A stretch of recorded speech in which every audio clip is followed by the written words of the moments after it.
Hello everyone, in this session we'll review some of the knowledge gaps and explore what's needed to better understand the spread of the COVID-19 epidemic. You'll remember from week 1 that the spread of an infectious disease is described by the R0, the basic reproductive number that describes the average number of people each case will infect if everyone is susceptible. And that R0 depends on 3 factors shown here in this slide.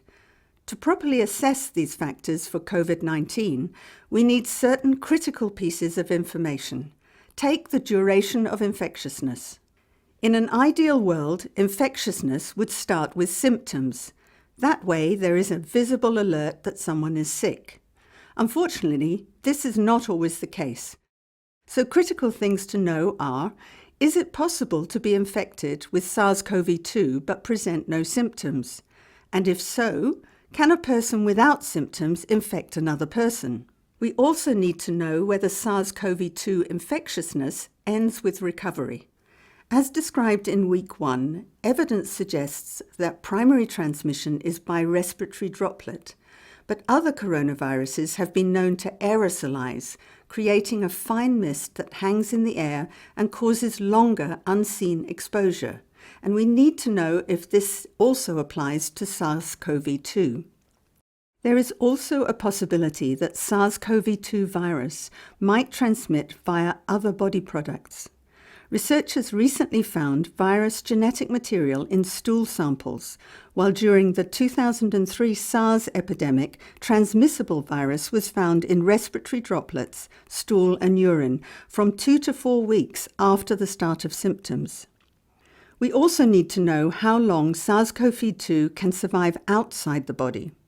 Work with other coronaviruses shows that droplets landing on surfaces, toys, tables and such like can retain virus for up to a few days depending on temperature, humidity and light, and can be important preventable transmission routes.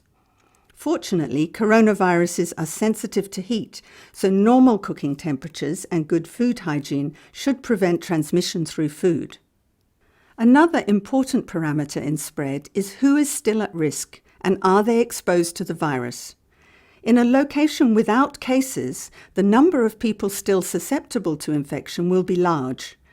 Where there have already been cases, there may be many who are already infected but mildly and so not reported. Experience also suggests that people who've been exposed to other coronaviruses are immune for a period after illness. But how strong and how long that natural immunity is with SARS-CoV-2 is unknown and will underpin the risk of any second wave outbreaks.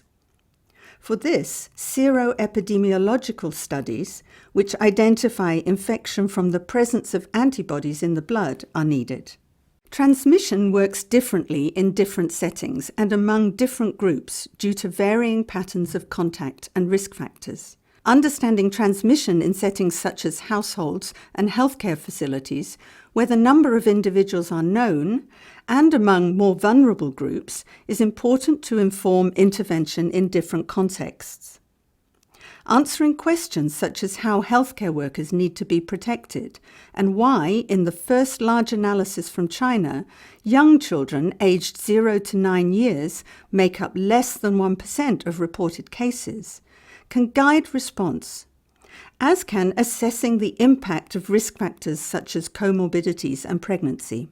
Whether SARS-CoV-2 superspreading events are a phenomenon, for example, of delayed diagnosis, co-infection, or particular contact patterns, is also an important unknown.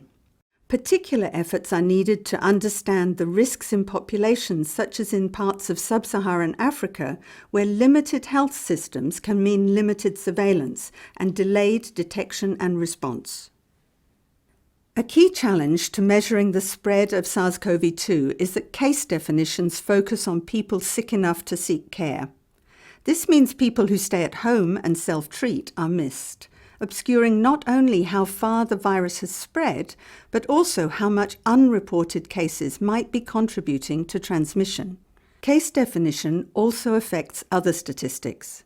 Modelling suggests that the current case fatality rate for COVID-19 of 2.3%, based on notified cases, would reduce to below 1% if true infection rates were taken into account. And essential parameters for calculating speed of transmission, such as the serial interval, that's the time between symptoms appearing in one person and the next, how long someone infected remains infectious, and the R0 will change when all infections are included.